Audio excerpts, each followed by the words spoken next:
Hola a todos, bienvenidos a la cápsula número 2 de la materia de comunicación y redacción técnica. En esta ocasión vamos a revisar el material de la cápsula número 2. Mi nombre es José Rueda. Comenzamos.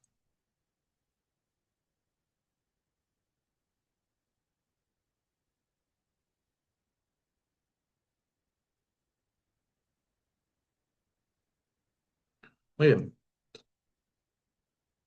El día de hoy vamos a hablar un poco sobre las funciones de comunicación y sobre todo las funciones del lenguaje y también sobre los diferentes tipos de lenguaje. El lenguaje es el principal medio que se utiliza con los seres humanos para comunicarse, ¿verdad? A través de él es posible transmitir ideas, emociones, conocimientos y establecer vínculos sociales. El estudio del lenguaje permite comprender cómo se estructura la comunicación y cuáles son sus propósitos en distintos contextos. Entender el lenguaje nos va a permitir, de alguna manera, mandar un mismo mensaje con diferentes niveles de complejidad o diferentes niveles de profundidad. Y la profundidad puede estar definida tanto en formalidad como en lenguaje. Por ejemplo, podemos usar la palabra paragón para decir comparar, podemos decir la palabra igual o la palabra equivalente en algunos contextos, podemos decir en la parte de arriba o en la parte superior. La elección de nuestras palabras para los diferentes contextos nos va a permitir mandar un mensaje con las propiedades deseadas. Dentro de la clasificación del lenguaje, lo podemos clasificar según su forma de expresión, en verbal y no verbal. Cuando hablamos de no verbales, decimos que son no verbales porque no se usan palabras. Cosas que podemos eh, usar para comunicarnos de manera no verbal son, por ejemplo, gestos, posturas, expresiones faciales, imágenes, señales de tránsito. ¿Y cuándo la comunicación no verbal es importante? Por ejemplo, en todos aquellos elementos en los que se necesite aumentar la teatralidad o que se necesite entablar una comunicación a un nivel más, digamos, primitivo. ¿Cómo funciona esto? Por ejemplo, cuando una persona está haciendo una declamación o está dando un discurso político, suele utilizar algo que normalmente conocemos como ademanes, ¿verdad? Que son movimientos de mano que sirven para enfatizar, ¿verdad? O decir, delimitar, o hablar de más, o hablar de menos, incluso pedir algo. Hay situaciones que nosotros ya tenemos de cómo jugamos con nuestras manos, cómo movemos nuestros ojos para comunicar entendimiento, desentendimiento, una cara de curiosidad, una cara de miedo, una cara de enojo, ¿verdad? Asimismo, como ya habíamos hablado anteriormente, la comunicación con señales de tránsito, por ejemplo, o con otro tipo de señales. Eh, un ejemplo, alguna alarma contra incendio es una comunicación no verbal. Luego tenemos la comunicación verbal, es decir, que usa palabras. Y esta a su vez la podemos subdividir en dos, la comunicación oral y la comunicación escrita. Cuando hablamos de un lenguaje oral, hablamos de conversaciones, discursos, canciones, ¿verdad? Todo aquello que hacemos emitiendo sonidos. Es importante decir que la comunicación oral es la comunicación primaria y dependiendo del expertise de las personas, suele ser que este nivel de comunicación sea el que más está eh, desarrollado. Luego tenemos el escrito, que el escrito requiere entrenamiento, porque se hace a través de, obviamente, de la redacción de libros, de correos, de mensajes de texto, ¿verdad? Aunque hoy día ya podemos hablar de un lenguaje escrito en dos subcategorías, verbal escrito formal y verbal escrito informal. Sobre todo con la adopción de las nuevas tecnologías, de las velocidades de la información, de las velocidades de las conversaciones, hoy día ya se entiende este lenguaje verbal escrito en diferentes contextos. Ya la manera en la que escribimos las palabras ya no es la misma, ¿verdad? ¿Y a qué me refiero por esto? De repente, cuando vamos a escribir la palabra por qué en un mensaje de texto de WhatsApp, por ejemplo, no lo escribimos literalmente por qué, sino suele ponerse una X y una Q. Y aunque es un mensaje escrito que se entiende, no es un mensaje que podríamos utilizar en un contexto formal.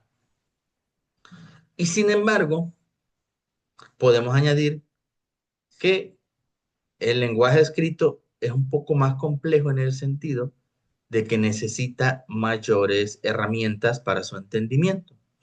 ¿Por qué? Porque en el lenguaje verbal nosotros hacemos las pausas y se sobreentienden con silencios, ¿verdad? Hacemos las pausas y se sobreentienden con comas. Entonces, a la hora de hablar del lenguaje escrito, para que tú puedas causar un silencio, una pausa, necesitas utilizar los signos de puntuación. Sin ellos, el mensaje no puede no ser tan claro. Un claro ejemplo es cómo escribir la palabra envío. Si ustedes acentúan la parte de la I, va a significar algo que se está enviando. Tal vez el envío va en camino. El envío es el sujeto, ¿verdad? Pero si yo digo, él envió una carta, envió en ese sentido con el acento en la O, ya no significa, ya no se va a referir al paquete, ¿verdad? Sino se va a referir a la acción de enviar. Entonces, la grafología que utilicemos nos va a ayudar a descifrar los mensajes, ¿verdad? Bien. Otra manera de clasificar el lenguaje es de acuerdo a su nivel de elaboración. Podemos tener el lenguaje coloquial, que habla del lenguaje informal, cotidiano, que usamos entre los amigos o la familia en contextos informales o incluso entre los compañeros de trabajo en conversaciones casuales y que no requiere de una estructura muy técnica, que suele a veces estar incluso sin una estructura definida, que se suelen usar bromas, tonos algo humorísticos, ¿verdad? Y que combinan, por ejemplo, énfasis, procesos cantados, conversaciones en un tonos más neutrales, ¿verdad? Entonces va relleno de diferentes cosas. Lo principal es que el lenguaje coloquial va muy, muy, muy cargado de emociones. La carga emocional normalmente se puede transmitir mejor con un lenguaje coloquial. Luego tenemos el lenguaje formal, que es un lenguaje cuidado y estructurado usado en contextos profesionales o académicos. Por ejemplo, la manera en la que se dirige un profesor a los alumnos, la manera en que se dirige eh, un presidente al pueblo, la manera en la que se dirige una persona cuando está durante una entrevista de trabajo. Todo eso es lenguaje formal. ¿Por qué? Porque se trata de cuidar el lenguaje, ¿verdad? Intentar de cuidar nuestras palabras para que sea de un nivel apropiado. Luego tenemos el lenguaje técnico, que es propio de disciplinas específicas, como la medicina, el derecho, la informática o la ingeniería. El lenguaje técnico está cargado de palabras que muy posiblemente, si no tienes un conocimiento, por lo menos básico o previo, de el área de la disciplina, difícilmente podrás entender. Esto quiere decir que el lenguaje técnico está cargado de palabras o conceptos que una persona que no es experta en la materia, que no es experta en el tema, no podrá entender al 100%. Luego tenemos el lenguaje literario, que es usado en obras artísticas con recursos estilísticos como metáforas o simbolismos, que ya es una función más elevada del pensamiento. Es decir, es un lenguaje que se utiliza para adornar, ¿verdad? Para darle un cierto sentido artístico a la composición, ¿verdad? Posteriormente, ya que entendimos que podemos tener diferentes tipos de lenguaje, la elección dependerá de su función. Y aquí es donde decimos que las funciones del lenguaje representan los diferentes objetivos y propósitos que se le dan al lenguaje al momento de comunicarse. La lingüística o los lingüistas estudiaron la forma en la que hablamos y descubrieron que todos los lenguajes cambian por su forma y función, según el objetivo para el que se va a utilizar. De acuerdo al lingüista ruso Roman Jakobson, quien propuso la clasificación, digamos, más aceptada respecto a la clasificación de las funciones del lenguaje, se entienden 6 funciones principales. La primera, la función referencial o informativa. Se centra en el referente y en el contexto, ya que es la función que se utiliza para transmitir información objetiva, sobre todo lo que nos rodea, los objetos, las personas, los hechos. Por ejemplo, cada vez más personas se mudan a los suburbios. Es decir, en esa oración nos tratan de decir o nos dicen por qué se está aumentando la población en los suburbios, ¿verdad? La función informativa o referencial es la que da cabida a la existencia de los noticieros, a los periódicos, ¿verdad? Cuya función es, pues, comunicar hechos, ¿verdad? Aunque la función informativa también es usada en los lenguajes que van destinados a las disciplinas técnicas. Por ejemplo, un artículo investigativo, un artículo en una revista científica, ¿verdad? Una tesis, tienen la naturaleza de usar el lenguaje para informar sobre descubrimientos, investigaciones, hechos, resultados. Luego tenemos la función emotiva o expresiva. Se centra en el emisor, ya que pretende comunicar su estado interior, emocional, subjetivo. Por ejemplo, estoy muy enojado con ustedes. Es decir, el emisor está hablando de lo que él siente, de una situación intrínseca, ¿verdad? La función emotiva sirve principalmente para dar a conocer los sentimientos de un individuo y extrapolarlos hacia otros, ¿verdad? La función emotiva es una de las funciones más importantes en el ser humano porque es la que le permite generar relaciones sociales estables y duraderas. Luego tenemos la función apelativa, que se centra en el receptor, ya que busca transmitirle una instrucción, un pedido o algo que se espera como respuesta. Por ejemplo, entreguen la tarea, por favor. En este ejemplo, se está dando una instrucción. La función apelativa o conativa es una función que utiliza el lenguaje para dar instrucciones, para dar órdenes, indicaciones, guías, ¿verdad? Sigan por aquí. Por favor, continuemos. Avancemos en la siguiente dirección. Entregar esto el 27 de octubre. Mover esto levemente. Girar una tuerca de manera derecha. Entonces, cada uno de estos elementos o cada una de estas frases tienen una función, que básicamente es que el receptor entienda qué es lo que tiene que hacer. Suele ser una forma muy simple. Su función es el entendimiento, por lo que busca tener la menor cantidad de adornos. Es la función bajo la que se escriben los manuales, las guías y los procedimientos. La función metalingüística, que se centra en el código de la lengua, ya que busca la codificación, el mensaje transmitido, la capacidad del lenguaje de explicarse a sí mismo. Por ejemplo, los adjetivos numerales son los que brindan información sobre la cantidad en la que aparecen un sustantivo. La cuestión metalingüística va más relacionada al estudio de la lengua en general, ¿verdad? A entender cómo funciona y cómo trabaja, descifrando todos esos códigos, ¿verdad? La función poética o estética se centra en el mensaje, ya que utiliza el lenguaje con fines contemplativos, reflexivos o estéticos. Por ejemplo, te busco en cada esquina, en cada pueblo, pero no sé si es una pesadilla o un sueño. En ese sentido, lo que se busca con esta función del lenguaje es literalmente embellecer un mensaje o una comunicación. Es muy usado en las obras artísticas, en poemas, en lírica.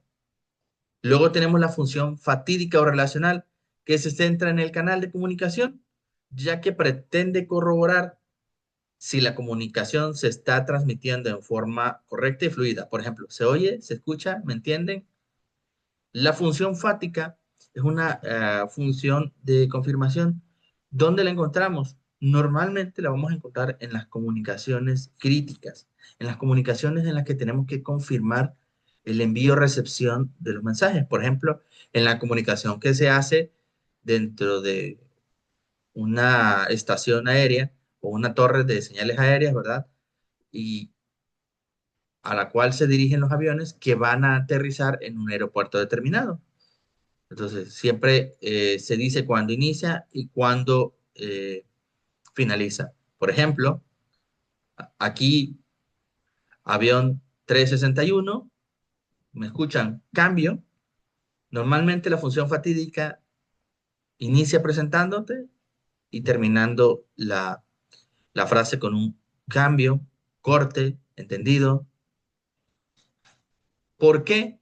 Porque se busca delimitar o más bien se centra en delimitar los alcances que tiene el canal. Sobre todo sucede porque muchas de estas comunicaciones se hacen por medios como radios, telefonía, ¿verdad? O código Morse.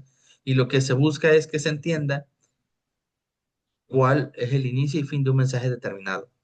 Porque eh, es común que cuando se habla de radios, en ocasiones ocurran interferencias, ¿verdad? Y estas interferencias no permiten identificar cuáles sean los mensajes correctos de cada emisor. Barreras de la comunicación. En el contexto de las barreras de la comunicación vamos a encontrar que son obstáculos que interfieren en el proceso de comunicación, es decir, son cosas que evitan que hagamos una comunicación efectiva. En un contexto laboral, las barreras pueden ser tan sencillas como el ruido externo, ¿verdad? Y su impacto va desde pequeños malentendidos hasta conflictos graves. ¿Cuándo puede causar un conflicto grave? Por ejemplo, si nosotros somos responsables de activar o desactivar una línea de emergencia, por ejemplo, contra incendio, y resulta que no lo hicimos, simplemente no lo hicimos, y por tanto ocurre un incendio y no se activan las alarmas y nadie escucha el sonido. En ese momento la alarma no cumplió su función porque no pudo hacer la comunicación, pero se debió a una barrera física, es decir, a la no activación del equipo. También puede darse por otros factores como prejuicios, tensiones entre compañeros y también puede darse por el simple hecho de descuidos. En ese sentido, vamos a entender que una barrera física es la que se genera en el entorno material, por ejemplo, en el ruido. O cuando estamos dando una conferencia, digamos, una persona está presentando y su micrófono se apaga porque se apaga la energía o se le acaban las pilas. Una barrera psicológica son las barreras que se relacionan con los estados internos de la persona, como emociones, actitudes y prejuicios. En un entorno profesional, estas barreras pueden aparecer cuando un trabajador se encuentra bajo presión o con altos niveles de estrés. Cuando suele decirse que ocurre un fenómeno que se llama burnout, que significa quemado, que un trabajador ya no es susceptible a aceptar nuevas instrucciones o nuevos trabajos, puesto que mentalmente no está dispuesto. Las barreras psicológicas también pueden relacionarse con los miedos. Por ejemplo, el miedo a hablar, el pánico escénico, ¿verdad? Una persona que quiera dar una conferencia o que quiera hablar en público, pero que no puede hacerlo, pues tiene pánico escénico, no va a poder cumplir una función comunicativa. La barrera semántica. La barrera semántica ocurre cuando el significado de las palabras no es compartido entre el emisor y el receptor. Por ejemplo, eh, en el sector de la construcción, las tuberías de revestimiento se pueden, por lo menos aquí en México, se pueden llamar también casing o TR. Sin embargo, En otros países como Colombia, Perú, Ecuador, vamos a encontrar que a las mismas tuberías le llaman caños, cañerías, carcasas. Entonces, de repente podemos estar teniendo una conversación en en un mismo tema y una palabra sobresalte. Y por pena la persona no pregunta el significado de de la palabra y en ese momento no se cumple la función comunicativa. Pues al no preguntar el significado de la palabra, la persona no entendió el mensaje completo. Otro caso se da cuando mezclamos la comunicación técnica con comunicación coloquial, es decir, hablamos de factores técnicos, pero dentro de los términos técnicos a veces los profesionales de campo o las personas de campo suelen mezclar algo, por ejemplo, coloquial. Veamos, por ejemplo, cómo se llama a un master link de las eslingas. De las eslingas o estrobodizaje. Normalmente, aquí, por ejemplo, se les conoce como peras, que son unos anillos que se unen a argollas o ganchos que sirven para cargar objetos. Pero el nombre correcto es master link o unión maestra. En ese sentido, si una persona le dice, no, pues pásame la pera y y se encuentra en el taller mecánico o en el lugar donde van a hacer el lisaje y él no conoce que peras significa master link o unión, en ese momento la comunicación no se cumple y va a causar inconvenientes. Barreras culturales. En un mundo globalizado, los equipos de trabajo suelen estar integrados por personas de diferentes culturas. Y en ocasiones, lo que para una cultura está bien, para otra cultura está mal. Entonces, esto puede causar problemas. Tiene que ver desde la manera en la que iniciamos una conversación o cómo nos dirigimos. En una ocasión me tocó escribir un correo para una persona eh, que era de Malasia y estas personas, por ejemplo, están muy acostumbradas a que utilizan el sistema de correos electrónicos muy similar a una bandeja de mensajes instantáneos, como fuera WhatsApp o fuera un Teams. Entonces, ¿qué sucedió? La persona me enviaba, yo le enviaba un mensaje estructurado y la persona me devolvía, ok, y entonces yo respondía algo aclaratorio y él me respondía con mensajes cortos. Para mí era extraño porque se trataba de una comunicación formal, porque era un correo electrónico. Sin embargo, para la persona que me enviaba el mensaje era algo de lo más normal porque ellos así utilizan el correo electrónico también como medio de comunicación instantánea. Más allá de que sea correcto o incorrecto, en cualquier contexto, era correcto dentro de la cultura de la que él provenía, pero para mí era extraño. Por último, lo más importante es que las barreras van a estar presentes todo el tiempo. Van a existir barreras siempre. Y nosotros tenemos el reto de superar las barreras de la comunicación en contextos profesionales.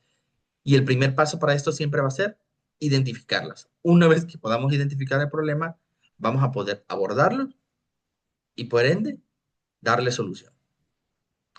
Muy bien, eso ha sido todo por la cápsula del día de hoy. Nos vemos en la siguiente cápsula.